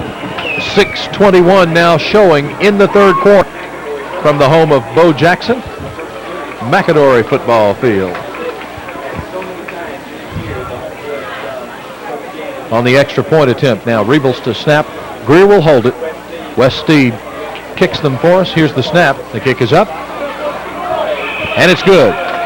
Timeout on the field. 6:21 remaining in the third quarter, and Homewood now with a 28-6 lead over McAdory.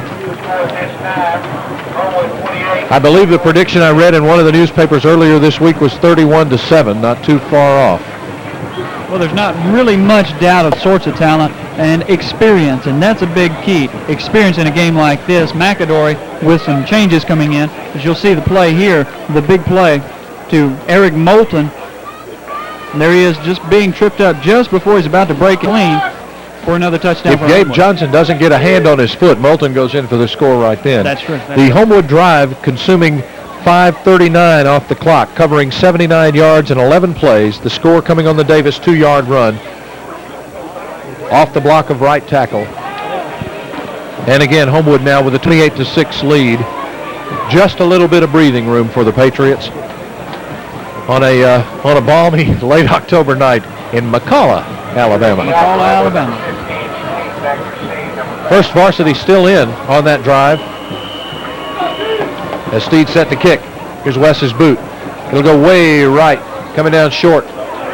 And in and out of bounds. A bad judgment on the part of McAdory's receiver, Derek Sanders, who took it in and then stepped smartly out of bounds. That will put the ball on about the 13-yard line, Fred, and so McAdory digging itself into a hole with just an error in judgment there. Really unfortunate, really unfortunate. Sanders believing he could catch the ball and stay in bounds, and he actually was in bounds and had the ball. It was just that little step to get him started on the return that knocked him out. Stepped on the white line, and the officials have it marked at about the 13. Sanders, a senior. Good shot of Mike Hathorn there. Mike, the assistant principal at Homewood High School, talking to some of the students there. He and Jack Farr do a great job, as do all the administrative staff and teaching faculty there at Homewood High School. Here's Watford. Watford tries that right end again. They have tried that run all night long and were successful in one drive. Watford again, the freshman tailback, Ralph Watford, stopped by Eugene Sharp after the gain of only about 2, so call it now the 15-yard line. That's right, Eugene Sharp that time playing off the block and getting to Watford on the play. Eugene Sharp, a very quick outside linebacker. He's just a sophomore, doesn't have a lot of size right now, but he is one of the quickest defensive players on the field. All right, second down then, and about 8. Change that. Eugene is a junior. Sorry. Comes Walthall in motion. But on the misdirection play, it looks like Watford, the ball carrier, and the stop made that time by Paul Owen, playing at a defensive end, and it was not Watford at all. It was Gabe Johnson, the junior tailback, playing in the halfback position when Walthall goes in motion. That's right, Gabe Johnson on a misdirection play. They start the motion coming one way, give to Johnson the opposite direction in misdirection, hoping to catch the Homewood Patriot defense pursuing as they do so well and hoping to split a gap or a seam for a big gain. First down after the 8-yard gain for McAdory. They work now from their own 23-yard line. Here's Shane Edwards on the give to Walthall, right off right tackle. He tries the middle, met by Michael Coggin, among others. Hammaker also in on the stop for the Patriots. The gain of maybe a long yard, possibly 2. Call it 2nd and 8. There you see a shot of Henry Walburn, number 2. Walburn, the junior, playing at the outside linebacker position. Here's the pitch way back to Watford. Watford again on right end. I think Homewood's figured it out, Fred. Give credit that time to Paul Owen, who submarined in there and just created a huge pile. Watford nowhere to go but simply into the pile. Paul Owen, an outstanding play on that play. Just inside the McAdory 29-yard line. 4:07, 4:06, the clock running in the third quarter now. Third down play for McAdory. This one's got to be key for them if they're going to get back in this game. You might expect a pass. And I'm not sure I don't believe they've thrown a pass in the second half. I don't believe they have either. Mostly the running of Watford and Walthall to try and get something started. Here's Shane Edwards. He'll throw. He looks right over the middle. Oh, almost intercepted by Lee Thompson. I think it hit him right on the hands, and he was so intent on who was coming through the line that he just batted it down. Hey, that's all right. That brings up 4th and 6. Watch the play. Edwards waiting, Thompson dropping back, trying to hit his tight end across the middle. Lee was just surprised that it hit him that way, and it had so much on it, it just bounced off. Eric Riebel strong on the quarterback that time, really pressuring Shane Edwards. So the throw hurried, and that brings up 4th and 6. Whaley is in punt formation. Deep, Davis and Greer. Whaley gets it away, and it'll go deep to Robert. Robert takes it in at about the 30-yard line. He looks for running room. He'll go on the far sidelines. Plenty of room. Still on his feet. Moving fast. One man to beat. Oh, and he just barely brought down. Robert wanted it awfully bad. Finally dragged down by Dwan Hubbard. McAdory getting just a little taste of Robert Davis. Watch the kick. Watch Davis gather in the ball. And look at everyone bunched up toward the center of the field. Davis simply goes down the sideline, and it's only number 52, Danny Grizel. Check that, number 7. That's number 7. Yeah, it was Dwan Hubbard who finally dragged him down. Again, Davis beating the coverage for McAdory. The guys are running down there. They're trying to get into the coverage. Davis just too much speed and splits the seams on the kick coverage. Here's Wes Steed now. He's got first and goal. Steed pressured. Looks like Moulton, the ball carrier, down inside the 5. At the 4, as a matter of fact, as Homewood works following the 37-yard punt and 54-yard return. Gabe Johnson on the stop that time, but not before Moulton moves it down to the 4-yard line, a gain of 8.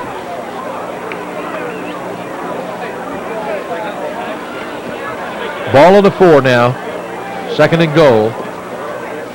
Steed with a single back, with backs in the eye. Moulton up front. Steed holds, wisely decides not to pitch as the linebacker Watford pursued. Johnson also with a tackle, containing Steed and forcing him to eat that ball instead of on the pitch. That time a quicker man taking the quarterback on the option play. Gabe Johnson didn't allow Wes Steed to make the pitch. Number 31 there to assist him on the play, Bradley Ray, waiting for Steed to possibly make that late pitch, and he was in position to even intercept. Davis covered, so Steed wisely holds it. Loss of 2 now puts the ball on the 6. Third and goal from the 6. 2 tight end offense. Back set side by side. Steed wants to throw. A soft touch throw to Davis. Robert takes it in. Touchdown Homewood.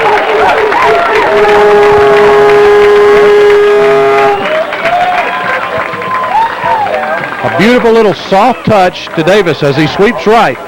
Watch Davis come out of the backfield. The linebacker leaves him by himself. Can't stay with him anyway. And a nice lead for the pass. Davis in for another touchdown. He says, I'll put my helmet down and take this thing across, and Greer signals the touchdown. Wes Steed to attempt the extra point. Brian Greer to hold it. Rebel snaps it back. The kick is up. The kick is good. So with 1:42 now remaining in the third period, Homewood with what would look to be a bit of a stretch-out lead, 35-6 over the McAdory Yellow Jackets on their home field. They get a good hand from the Homewood faithful. A lot of folks making the trip out to McAdory tonight. Here's a look again. Only 2 defenders on Robert that time. Nonetheless, he beats them both and takes it in for the score. As Mr. Steed and Mr. Rip Harmon talk it over. Out at the 50-yard line.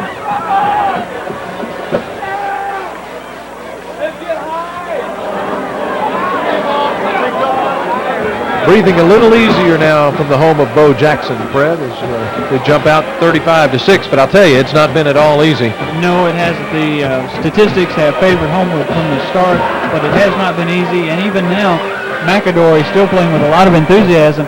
Homewood just using a better offensive scheme and more experienced, more talented players to run the score 35-6. Anthony Webby among those in on the kickoff team. Martell Smith, talented sophomore tailback. Others who are part of this kickoff specialty team. West puts his foot into it, sends it way back deep. It'll go back into the end zone. I don't know. They've only had 1 run back tonight, I believe. We've kicked off 5 times to them. 4 or 5 times, I guess. Possibly 2. They had the reverse to start with, and I believe they might have just 1 more. Oh, that's right. That's right. Again, West Steed doing the job, putting the ball in the end zone, and a big advantage for Homewood not having to use players to go down and cover kicks and become fatigued doing that. Good shot there of Clay Keith. Clay, you remember, broke a leg on a play at Waldrop Stadium. I believe it was against Fairfield. All right, McAdory now tries to get something going. Here's Shane Edwards on the pitch back to Watford. Watford wants to try left in this time. Right in not having worked too well last time. But Brian Greer, Eric Rebels, Shane Davis, Jonathan Hamaker say no going this time, Mr. Watford. Gain of 2 perhaps. Call it 2nd and 8 now. There's a look at the defensive front. Some of the secondary. Henry Walber now calling the signals that now that Dusty Smith is out of the game with that injured ankle, an ankle that will be looked at tomorrow for further damage or just to see how damaged the foot is. Hope it's nothing more than that deep bruise. Edwards on the fake pitch moves everybody to the right, but he's pursued. Oh, big time play by Michael Coggin. Coggin grabs him, brings him down from behind. And so Shane Edwards thrown for a big loss.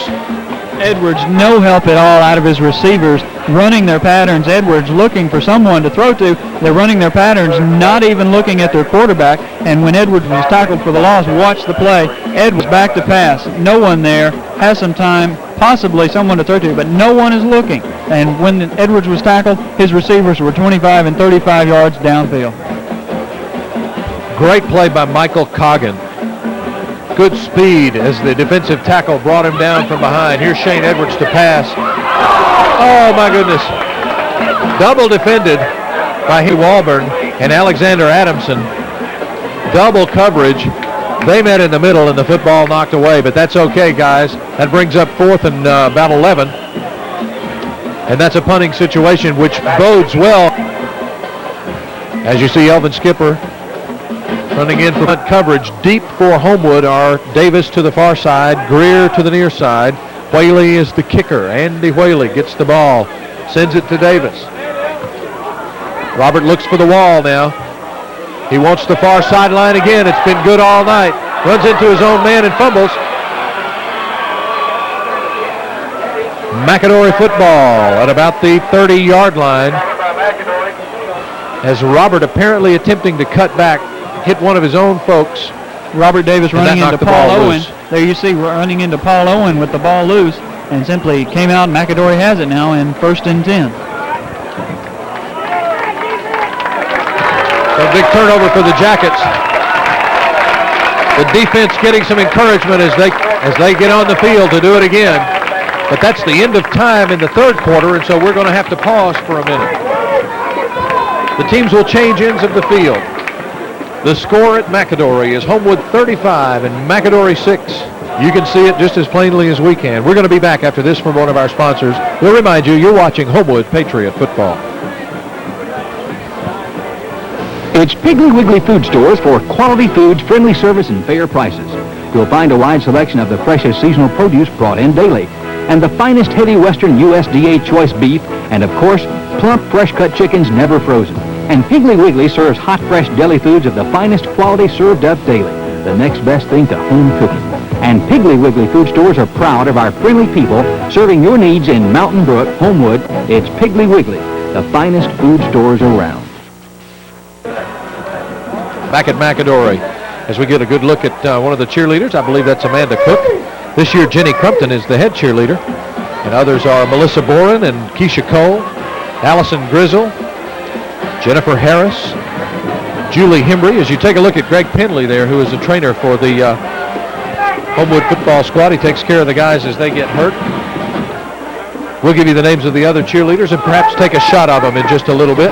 But right now, it's back to action on the field as we start the 4th quarter. The quarterback is Shane Edwards. He gives to Watford on the yard line by Lee Thompson and about 5 other guys who wear the white jerseys.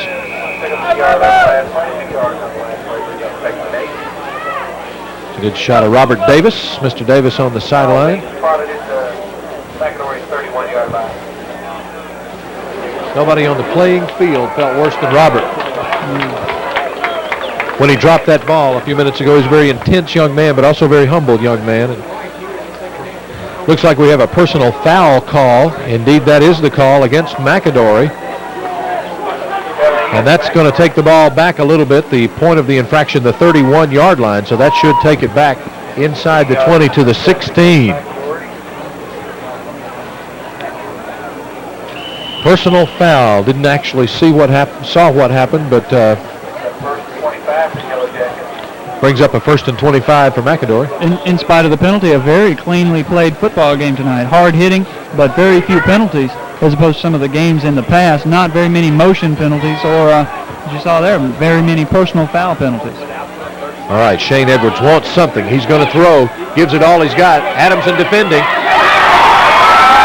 Interception, Homewood, as Alexander Adamson takes it in at the 50-yard line. Defended very, very well. He just absolutely jumped up and took it out of the hands of the intended receiver, Jackie Williams. There you see Edwards. Jonathan Hammaker was absolutely in the quarterback's face that time. Hammaker pressuring the quarterback, and Adamson playing the ball, not the receiver. Comes up, makes the jump, and makes the interception. Puts Homewood in business now on the McAdory side of the 50-yard line. Davis still in the game. Moulton still in the game. Steed still in the game.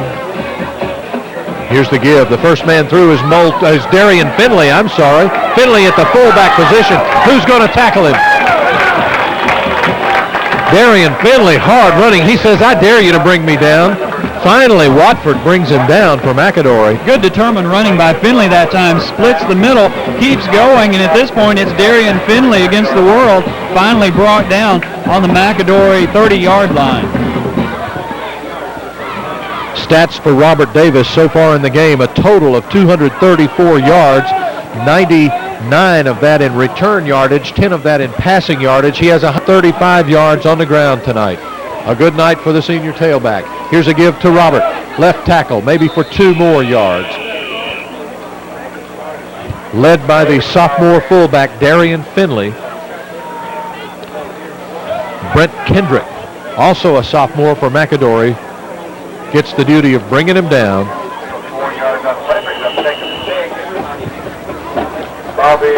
Call it a gain of 3. 2nd and 7 now from the 26. The 26-yard line is the line of scrimmage.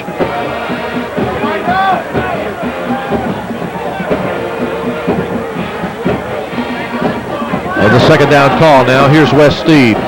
He keeps around left end. West still running, moving forward at about the 28-yard line or 29-yard line after Gabe Johnson brings him down. Good blocking on the left side of the Patriot line that time, Fred, by number 66, I know, is Kip Cowan over on that side. John Whidden also in the game. John Whidden making a key block from his tackle position that time, allowing West to be about a second 2.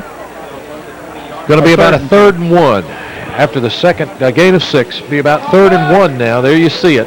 3rd and 1. The ball is right on the 20-yard line, just across the 20. Here's the give to Davis. Davis for first down yardage and more. That assures the first down, and they work now inside the 20-yard line. Carpenter and Lee in that time making the key block, along with number 85 for the Patriots in at wide receiver, make that tight end. That's Brian Anderson. Davis coming out. Probably seeing the last of Robert Davis for this evening. Robert coming to the sidelines, gets a hand. We'll try to give you his yardage in just a minute. Number 21, Tamer Sabry, is into the game for Homewood. Sabry playing in the tailback position behind the block of Darian Finley now. Steed on a beautiful pitch. Sabry around left end. He'll be run out of bounds, but oh, what timing on a pitch by Wes Steed. We saw just a little bit of it last week in Oxford when they started running the option a great deal. Watch the play of Wes Steed as he fakes Finley. He's hit, and just as he feels the hit, he pitches to Sabry. Beautiful, beautiful play by the senior quarterback. That out-of-bounds play as Sabry is run out of bounds stops the clock, and we'll tell you there are 8 minutes and 40 seconds remaining in this football game from McCalla, Alabama, and McAdory. Steed on a keeper, right in, struggling for yardage. Still digging, hard running.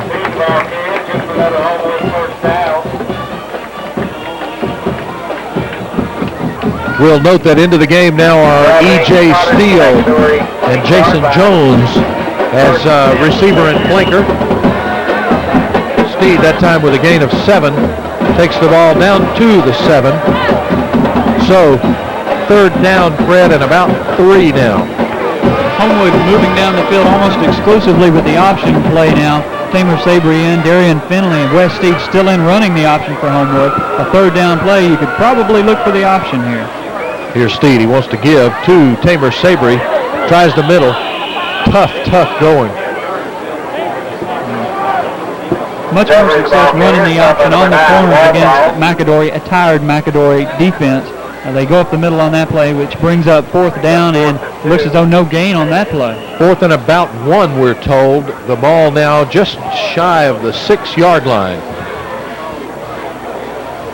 We'll see what the call is. Clock continues to move. 7:30, 7:29 remaining. Looks like we'll go for it on 4th and 1. Critical possession play for the Patriots now. Quarterback Wes Steed looks him over, takes the snap. Here's the give to. He keeps around right in. First down yardage, touchdown Homewood. Excellent running by the senior quarterback, Mr. Weststeed.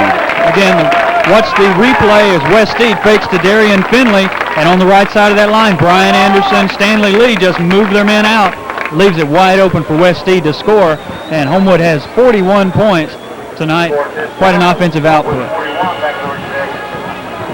A little bit of a new wrinkle coming up here in just a minute. Kevin Miller is going to attempt the extra point. Kevin, a sophomore place kicker, and he was practicing tonight, kicking off before the game as he was warming up.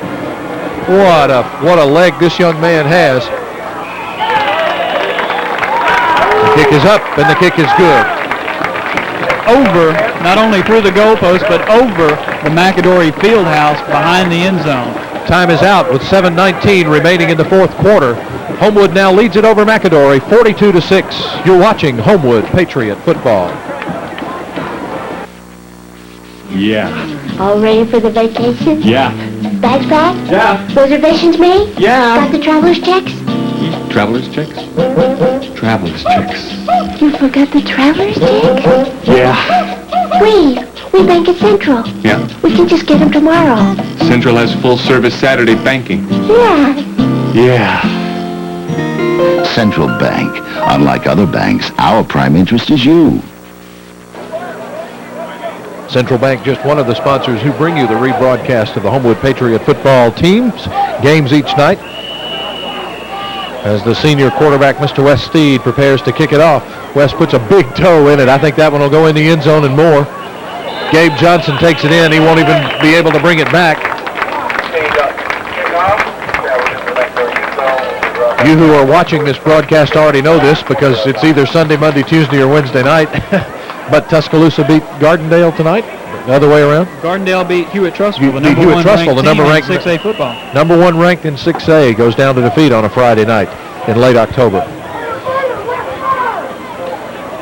Note that the first team defense still in now, Fred.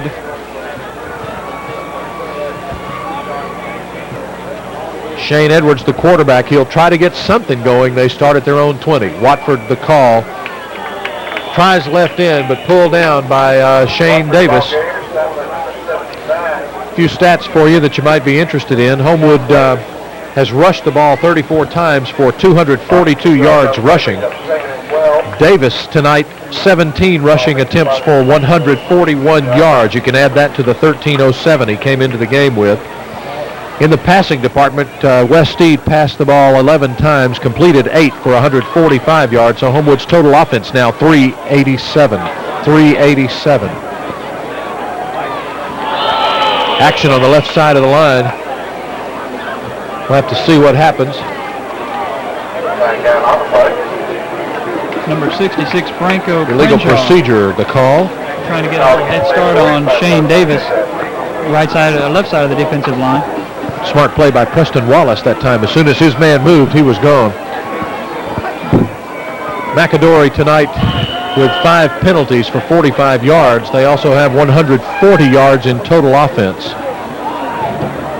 Into the game for Homewood, number 80, Anthony Webby, and also number 22, Martell Smith, who's playing on a secondary position, defensive secondary position. Here's Shane Edwards. He looks for running room with his tailback right up the middle. No go. That was the fullback. I'm sorry, that was Walcott.